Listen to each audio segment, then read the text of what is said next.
Olá, você que me segue no Rodrigo Silva Arqueologia, tudo bem? Olha, eu estou num hotel, mas eu não poderia deixar de fazer o meu vídeo para o nosso bate-papo semanal. Então eu improvisei mais ou menos um cenário aqui para a gente conversar um pouquinho sobre a palavra de Deus, sobre a Bíblia. Quero reforçar o meu convite, porque agora, dia 19, às 4 horas da tarde, nós teremos a nossa live especial de Natal. Eu acho que eu vou deixar aqui no descritor o link, como é que você pode fazer a sua inscrição para essa live. É uma live gratuita, é claro, mas a gente quer ter ali um controle de quem está nos assistindo, quem está acompanhando o trabalho e tudo mais, tá bom? Então, dia 19, anote aí na sua agenda, às 4 horas da tarde, a nossa live especial de Natal, tá certo? Vamos falar sobre o Jesus histórico, o que há de historicidade nos evangelhos. Será que aquilo é apenas uma lenda, uma parábola de algo que nunca aconteceu? Será que Jesus nasceu mesmo em Belém? Ou aquilo é apenas uma adequação teológica do autor bíblico? Coisas dessa natureza, tá certo? E também quero reforçar o meu convite aqui para você que não é inscrito no curso A Bíblia Comentada com Rodrigo Silva, que venha fazer parte do nosso time. Eu quero ser o seu companheiro de viagem aí neste aprofundamento da Palavra de Deus.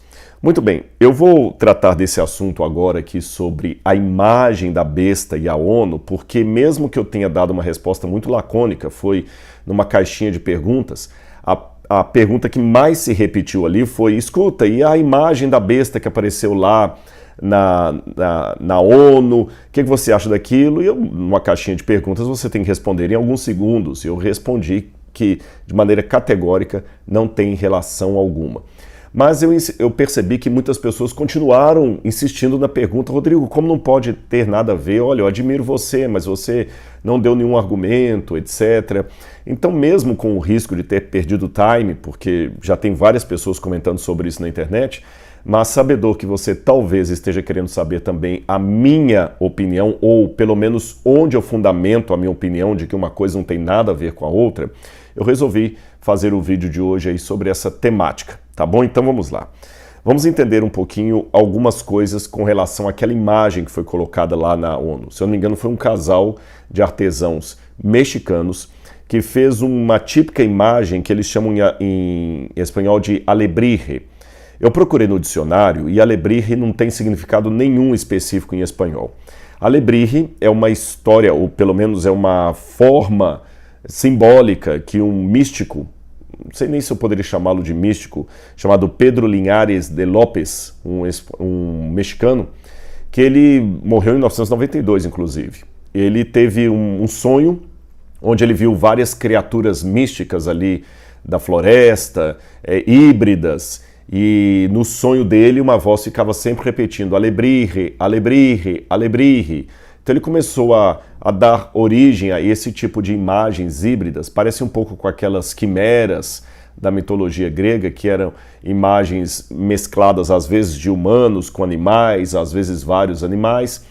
E o embaixador do México na ONU, como uma forma de mostrar a cultura mexicana para o mundo, resolveu presentear a ONU com esta imagem feita por um casal, não sei se é um casal, mas pelo menos é um homem ou uma mulher, de artesãos mexicanos. E eles então colocaram essa imagem na porta da ONU lá com a frase: a guardiã da paz e da segurança. E ela teria ali, parece, é um jaguar, um típico jaguar mexicano com asas ali em pé, como se fosse assim um animal híbrido mesmo, a ponto de atacar ou defender, se você quiser ler assim. E ela está ali de frente para um globo. E então foi nomeada a guardiã da paz e da segurança. É lógico que muita gente já correu para fazer uma equivalência entre essa imagem e os animais que aparecem no livro de Daniel e também no Daniel capítulo 7 e em Apocalipse capítulo 13. E muita gente já colocou na internet aí: olha, eu vi 3 tipos de opiniões. Aqueles que, como eu, negam qualquer correlação, aqueles que afirmam: chegou, é agora, já foi feita a imagem da besta, o mundo agora vai ser obrigado a adorá-la, e aqueles que estão meio termo: olha, pode não ser a imagem da besta, mas já é um ensaio para ela, e tudo mais. Meus queridos, a gente tem que tomar um cuidado quando vamos interpretar a profecia bíblica para não cair em 2 extremos. Um extremo é aquele que acha que não tem nada a ver, que a Bíblia não tem uma linguagem profética, que é uma coisa só para os últimos tempos, e outro extremo igualmente perigoso é o do simplicismo em excesso. Qualquer coisa que aparece agora já é a besta do Apocalipse. Sabe, eu já vi vários candidatos à besta aí durante a história recente da humanidade. Saddam Hussein, na época, alguns de vocês são novos demais para terem acompanhado o auge de Saddam Hussein, outros eram muito crianças, mas eu me lembro na época que Saddam Hussein estava no auge do poder no Iraque, muita gente correu também, naquela ocasião não havia mensagens de WhatsApp, Telegram, YouTube, mas havia livros e já havia gente que iam para as igrejas com xerox, montando, olha, Saddam Hussein, a besta do Apocalipse. E parece que quando você ouvia a declaração dos palestrantes da ocasião, fazia um certo sentido, porque certo sentido, cuidado, certo sentido. Daqui a pouco eu vou dar minha explicação por que desse certo sentido. Saddam Hussein tinha entre os seus empreendimentos no Iraque a reconstrução da Babilônia. Ele começou, inclusive, no sítio original da Babilônia, a refazer os muros da Babilônia, inclusive com placas em que ele se colocava a si mesmo como o descendente primário de Nabucodonosor. Inclusive, em alguns hotéis da Babilônia, do Iraque, de Bagdá, tinha um hotel lá, que depois tem até foto dos soldados americanos quando invadiram o Iraque, pisando em cima disso aqui, eles colocavam no chão a imagem de Israel e dos Estados Unidos. E numa parte do hotel assim tinha a imagem de Saddam Hussein, Nabucodonosor e, se eu não me engano, tinha um terceiro agora, eu acho que era, nossa, na ponta da língua, que foi um dos conquistadores de Jerusalém. Daqui a pouquinho eu lembro deles, um conquistador muçulmano de Jerusalém. Estavam os três comemorando a destruição de Jerusalém, tá certo? Os três ali comemorando Saladino, lembrei agora, foi Saladino, ou Salahadim, como alguns dizem. Então estava Saladino, Nabucodonosor e Saddam Hussein, os três assim no mosaico, comemorando a destruição de Jerusalém. No outros painéis estava o Saddam Hussein numa carruagem assíria, com um arco e flecha assim, vencendo leões, como se ele fosse Assurbanipal, o rei da Assíria, ou o próprio Nabucodonosor. Então muita gente, eu lembro de um livro que saiu na época, olha, a reconstrução da Babilônia é o sinal, agora o anticristo vem, ele é do Iraque, é Saddam Hussein, etc, etc, etc. Saddam Hussein perdeu para os Estados Unidos a guerra, ficou foragido muito tempo, depois foi encontrado numa situação horrível, com barba grande, cabelo, foi enforcado, acabou Saddam Hussein, ninguém mais fala sobre isso. Um pouco antes de Saddam Hussein, tinha um pessoal que falava muito da nova era, do Maitreya, daquele que ia ser que ia promover a síntese da religião mundial. Aí começaram a falar que o anticristo era o Maitreya e fazendo correlações entre a nova era e o Apocalipse. Tudo que tinha uma sandália na época chamada Haider, que ela tinha um arco-íris, que não tinha nada a ver com movimentos LGBTQIA+, na época o arco-íris era o símbolo da nova era. Então muita gente abominava usar o arco-íris na sandália, porque a sandália já era preparar o mundo para a nova era.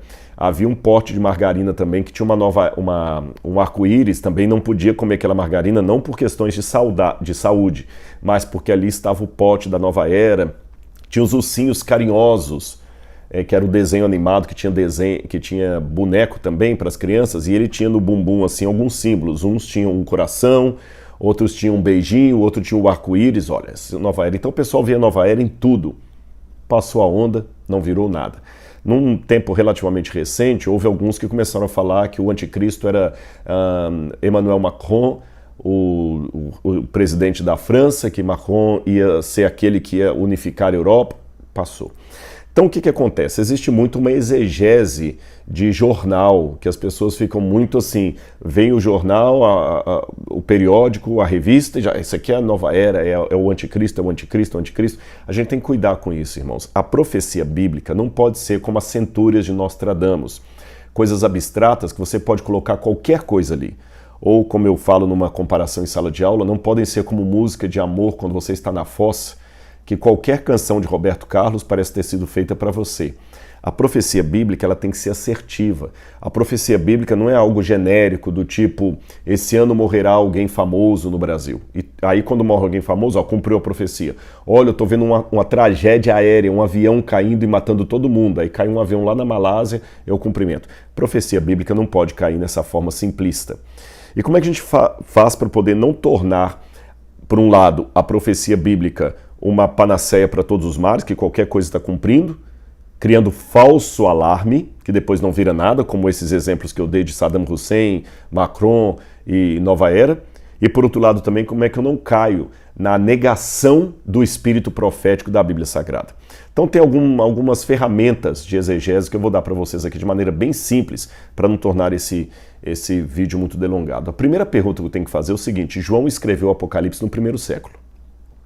Aqueles que receberam o Apocalipse, eles deveriam ter uma interpretação ainda que parcial do que João estava dizendo.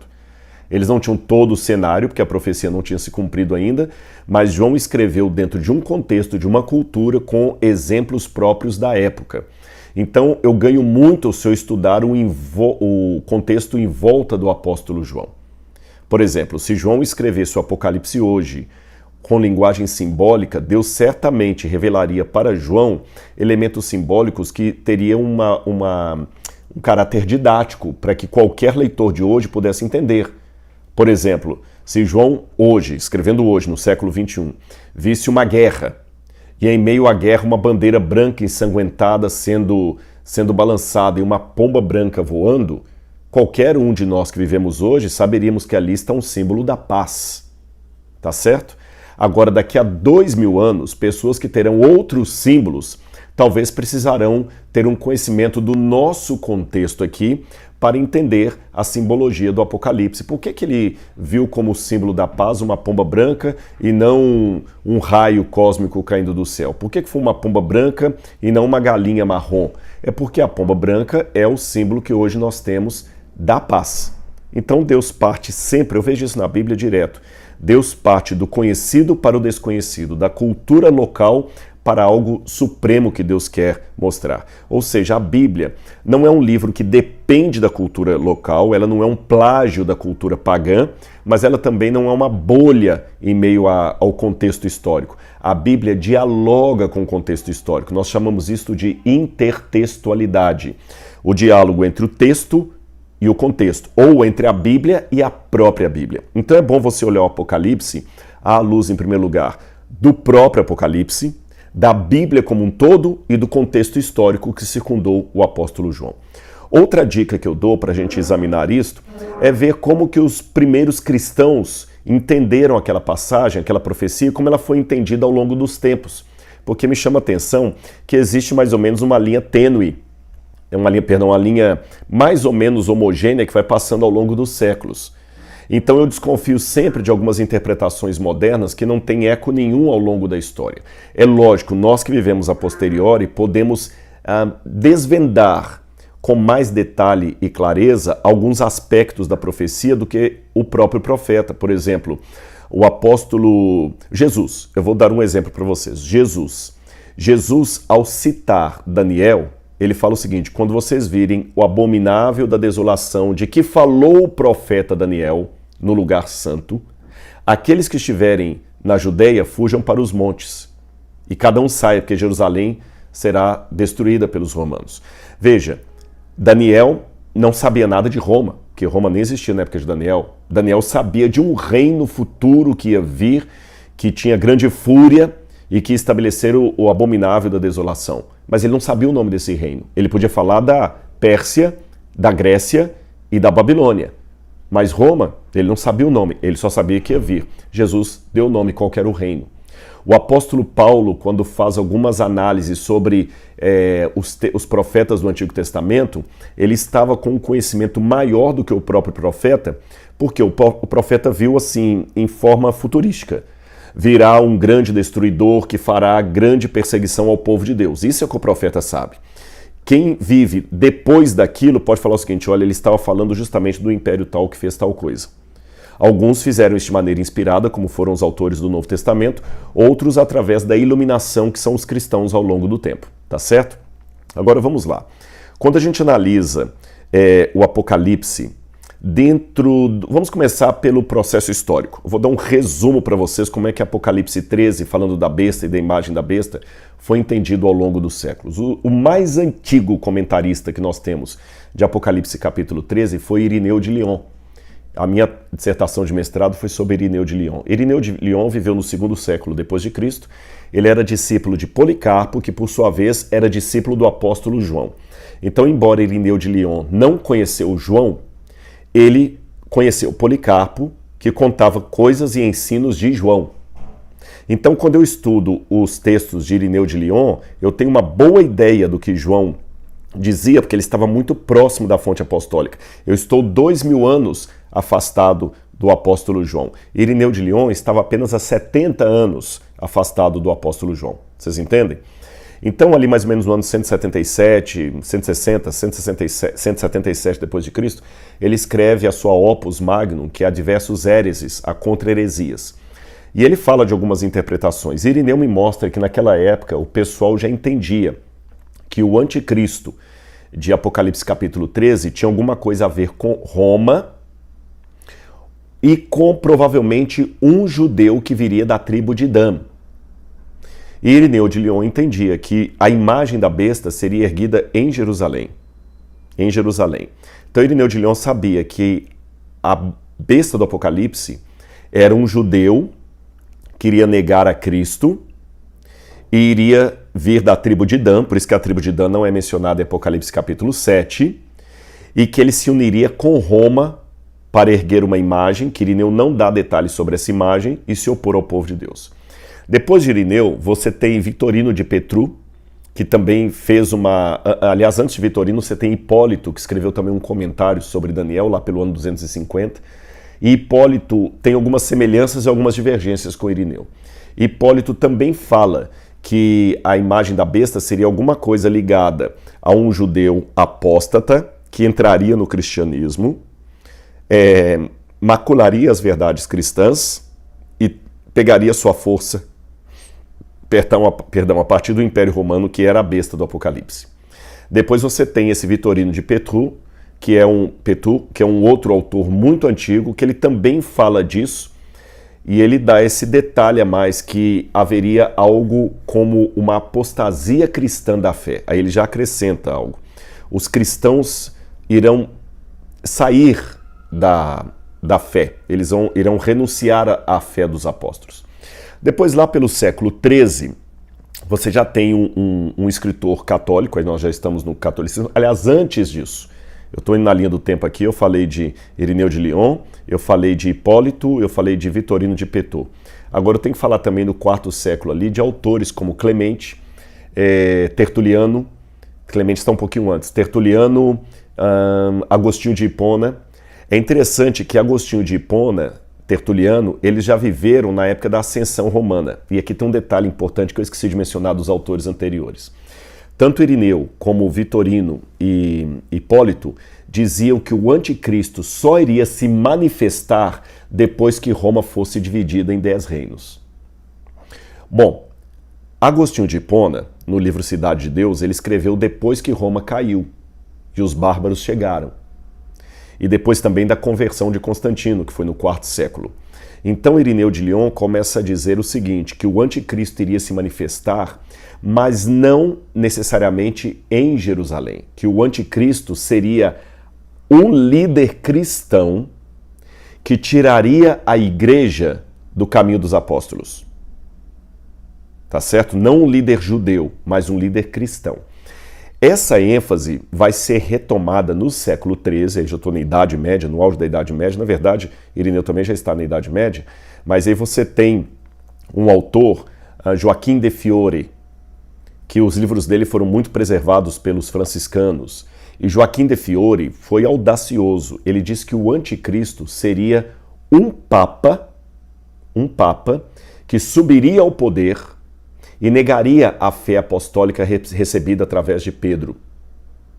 E até hoje tem muitos católicos que acreditam que o anticristo será um papa que haverá de vir e retirará a Igreja Católica da linha apostólica. Tem muitos autores católicos que ainda pensam nisso hoje. Aliás, Eu já vi na internet até alguns bispos, alguns padres, alguns teólogos católicos que até colocam que Francisco, pelas coisas que ele está fazendo, que está contrariando muitos católicos, seria esse Papa Vermelho, como alguns colocam. Não é Rodrigo que está falando, não. Só estou replicando citações. Se você procurar na internet, você vai ver aí algumas ordens católicas, até alguns ligados a Opus Dei, que acreditam que Francisco seria esse antipapa. E alguns dizem que o verdadeiro Papa seria o Papa Bento XVI, porque Francisco foi escolhido num conclave meio às avessas. O outro Papa está vivo. E não reconhecem Francisco como o legítimo Papa, mas como o anticristo. Católicos dizendo isso. Então, se tiver católico assistindo esse vídeo, não fica chocado comigo, não é o Rodrigo que está falando, eu estou citando, tá bom? Para dar uma historiografia.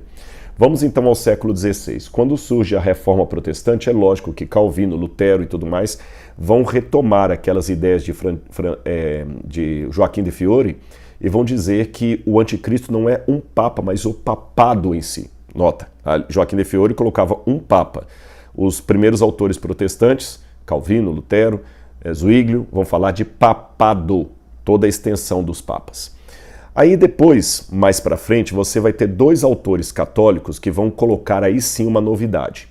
Um deles seria Francisco Ribera. Francisco Ribera, ele vai dizer que o anticristo é um indivíduo que vai surgir lá na frente, que não tem nada a ver com papa, nem com qualquer pessoa que já existiu. Aí vai criar aquela linha de interpretação do Apocalipse, que é o futurismo. E vai ter um outro chamado Luís de Alcazar, que vai falar que não, que o anticristo é apenas um imperador romano do passado, que não tem nada a ver com o futuro. Então um aponta o anticristo como sendo alguém que vai vir, outro aponta o anticristo como alguém que já veio há 2000 anos, há milênios, para eles eram menos de 2000 anos. E que seria provavelmente Nero. Eles até revivem uma tradição antiga que é encontradiça lá na época de Hipólito, de Neros redivivos, que alguns pensavam que Nero foi o mais implacável perseguidor dos cristãos e que ele voltaria, tá bom? E a imagem da besta seria apenas alguém que iria, com o poder dos homens, dar força para esse anticristo. Bom, esta é uma síntese geral de como é que a história da besta e da imagem foi interpretada ao longo dos anos. Vamos ver na Bíblia. É curioso que aqui tem duas palavras que se destacam em Apocalipse capítulo 13. É a palavra therion, em grego, que é a palavra besta, e a palavra eikon, que é imagem. É curioso que todas as vezes que a palavra imagem aparece no Antigo Testamento, em hebraico, a maioria das vezes, com exceção de 3 ocorrências da palavra imagem no Antigo Testamento, imagem em grego, eikon. Em todas as outras circunstâncias, eikon se refere a selen em hebraico, ou tselen, melhor dizendo, tselen em hebraico ou em aramaico. E aramaico e hebraico é praticamente a mesma palavra aqui, tselen, porque tem algumas porções do Antigo Testamento que foram escritas em aramaico. E essa palavra selen ou tselen, ela significa em aramaico e hebraico, o significado seria o seguinte: a imagem de Deus no ser humano, contexto de criação, a imagem de um semblante de uma pessoa, ou uma imagem de adoração que Deus proibia, como a imagem de Nabucodonosor, em Daniel capítulo 3. Então a palavra imagem, no Antigo Testamento, tem essas 3 referências aqui. A criação de Deus, que faz o homem à sua imagem, selen, a imagem de um semblante, transfigurou-se o semblante, a imagem do rosto, e também uma imagem de idolatria, tá bem? E therion. Therion sempre aparece também na Bíblia como a imagem de um animal grande, forte, que o ser humano deveria dominar, que foi criado no 5º dia, mas que se tornou selvagem e feroz e hostil ao ser humano depois da queda.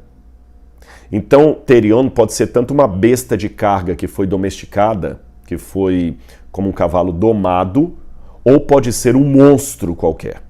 E é interessante que na literatura em redor de Israel, ugarítica ali, você tem a imagem de um monstro do mar e um monstro da terra simbolizando o caos absoluto. No livro de Jó você também tem 2 monstros, o Behemoth e o Leviatã, que seriam um monstro do mar e um monstro da terra, representando o caos combatendo contra Deus diante da visão de Jó. Quando a gente vai também em Apocalipse 13, a gente vê as seguintes sequências temáticas, porque o Apocalipse ele não cita literalmente assim o Antigo Testamento, ele faz alusões a outras passagens da Bíblia. Então eu vejo pelo menos 3 ou 4 passagens da Bíblia aludidas aqui em Apocalipse capítulo 13. Eu vejo uma alusão a Isaías 40, que depois você pode olhar na sua Bíblia aí, é um texto onde Deus alerta o povo de Judá contra a idolatria e lembra o povo de Judá, lembre-se que o Senhor é Deus e é Criador, adorem o Senhor e confiem no Senhor. É um oráculo de Isaías que ao mesmo tempo que dá uma advertência para o povo, dá uma mensagem de conforto e segurança. Fiquem tranquilos porque Deus é maior do que os ídolos, ele é maior do que a serpente do mar, o Leviatã. Então você tem Isaías 40, anotem na sua Bíblia. Outra passagem que eu vejo muito próxima aqui de Apocalipse 13 é Atos capítulo 2. Atos capítulo 2, porque em Atos capítulo 2 você tem lá o Espírito Santo sendo derramado sobre a igreja com línguas de fogo que descem do céu sobre eles. E aqui no capítulo 13, esta segunda besta, que faz uma imagem à primeira, diz que ele pratica poderes para enganar as pessoas na terra, e no capítulo 13, verso 13 diz, ele opera grandes sinais de maneira que até fogo do céu faz cair sobre a terra. Então parece uma paródia do Pentecostes. Então, Isaías 40, Atos 2. Eu também me lembro muito aqui de Daniel capítulo 3. Daniel capítulo 3, quando Nabucodonosor faz justamente o quê? Uma imagem e obriga todo mundo a adorar a sua imagem. Um contexto claro aqui de adoração e fidelidade a Deus. E por último, o quarto texto que eu vejo aludido aqui é Gênesis capítulo 1. Onde Deus cria o homem à sua imagem e semelhança, abordando Deus como Criador. Então, se eu pegar as temáticas envolvidas aqui, eu vejo claramente em Apocalipse capítulo 13, fora uma alusão que eu já fiz aos 10 mandamentos num outro vídeo, você pode assistir aqui no canal, fora essa alusão aos 10 mandamentos, que eu não vou falar hoje, porque eu já fiz um vídeo sobre isso, eu vejo aqui uma temática de derramamento do Espírito Santo, Atos 2, a imagem de Deus no ser humano, Gênesis capítulo 1, a adoração a Deus, Daniel capítulo 3, adoração e fidelidade a Deus, e o reconhecimento que Deus é único e é criador, Isaías capítulo 40. E é interessante notar que esta besta aqui, ela faz uma paródia de Jesus.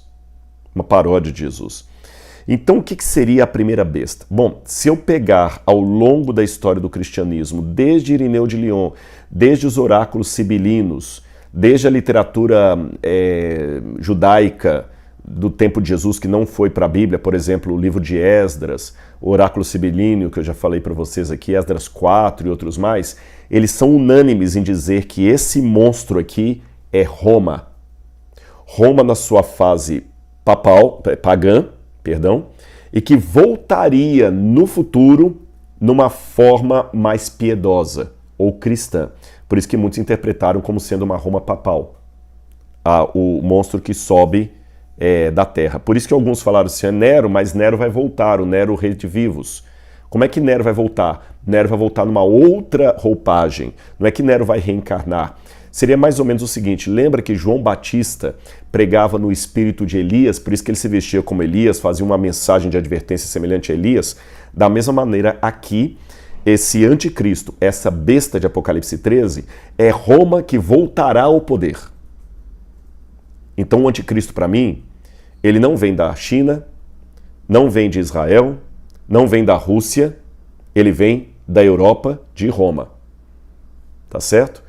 O anticristo não pode ser um ateu, nem um comunista, porque ele é um sujeito que apostatou da fé cristã, como eu passei para você aqui no histórico de interpretação. Se ele apostatou da fé cristã, então não pode ser um ateu. Tem que ser alguém que foi cristão, supostamente continua cristão, mas ensinando heresias. Ora, se eu falo que uma pessoa ele é um divorciado, então é porque um dia ele foi casado. Se eu digo que ele é um infiel, é porque um dia ele foi fiel. Tá certo? Se eu digo que ele é um apóstata, é porque um dia ele esteve no caminho verdadeiro. Não há islamismo apóstata. Não há comunismo apóstata, porque o comunismo nunca foi de Jesus para depois sair dos caminhos de Deus. O ateísmo nunca foi de Deus para sair dos caminhos de Deus. Agora, o cristianismo apóstata, sim, foi dos caminhos de Deus e rompeu. E tudo indica que tem a ver com Europa, Roma. A segunda besta tem que ser algum poder político que dará forças a Roma.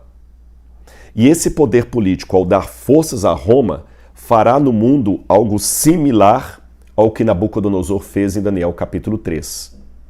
Porque é interessante que no mundo pagão, os pagãos sabiam que as imagens, os ídolos, não eram os deuses, eram apenas representação dos deuses. Por exemplo, no festival de Akitu, na Babilônia, que era o festival de fim de ano novo, melhor dizendo, provavelmente foi nesse festival que Nabucodonosor ergueu a sua imagem. A imagem era erguida, mas a imagem falava através de quem? Do representante do rei. Então, os profetas erguiam a imagem e a imagem falava através do rei. Era o rei que dava fôlego de vida à imagem. Tá certo? Então não preciso imaginar algo literal como um monstro sendo feito na porta da ONU que vai começar a falar e todo mundo vai prostrar diante dela. Não. É um domínio mundial que vai converter o mundo todo para uma linha de pensamento, mesmo que cada um continue com a sua identidade. Ah, Rodrigo, tudo bem, mas tudo que você está falando combina com a ONU? Não combina, não.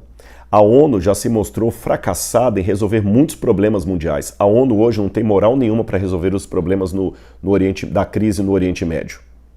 A ONU se mostrou muito desacreditada para lidar com as questões sanitárias agora da pandemia. A ONU não tem representatividade, tanto é que os Estados Unidos desafiam a ONU à torta e à direita, o Irã também.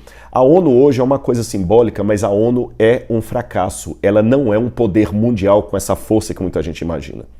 Em segundo lugar, aquela imagem que foi colocada em frente à ONU não é de um leopardo com patas de urso e boca de leão. Aquilo é um jaguar com asas. A Bíblia não fala que a imagem da besta é um jaguar com asas. Tá certo? Aquela besta ele não tem pé de urso, ela não tem os chifres na cabeça, não tem nada a ver. E ainda que tivesse, esta imagem aqui é apenas um símbolo.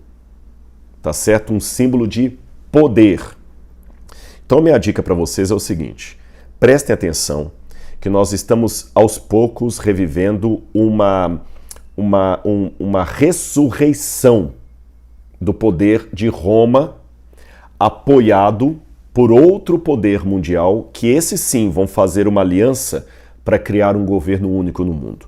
E quando esse governo único for criado, é interessante que os algoritmos é que vão definir tudo, porque fala assim, não poderá nem comprar nem vender, senão aquele que tem a marca da besta ou o número do seu nome.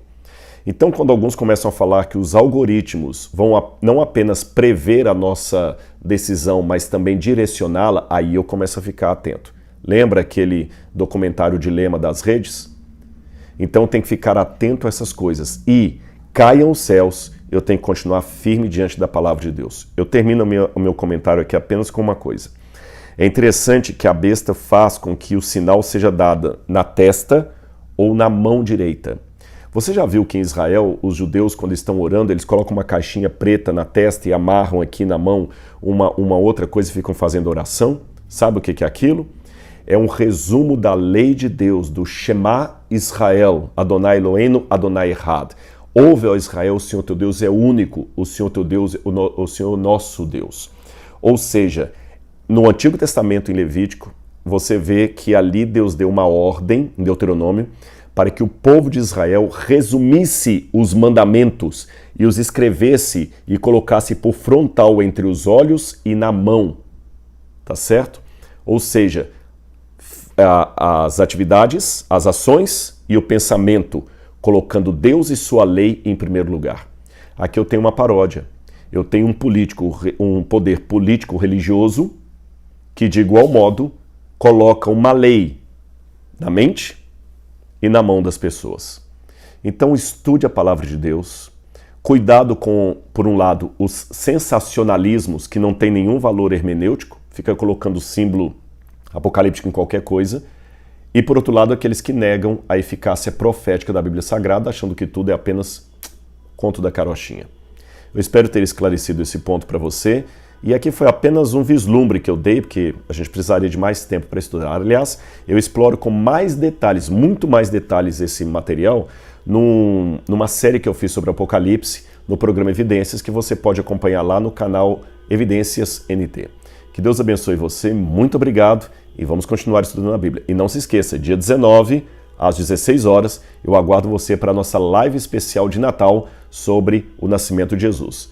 Como se inscrever para essa live? Está aqui embaixo no descritor. Um grande abraço, fiquem com Deus.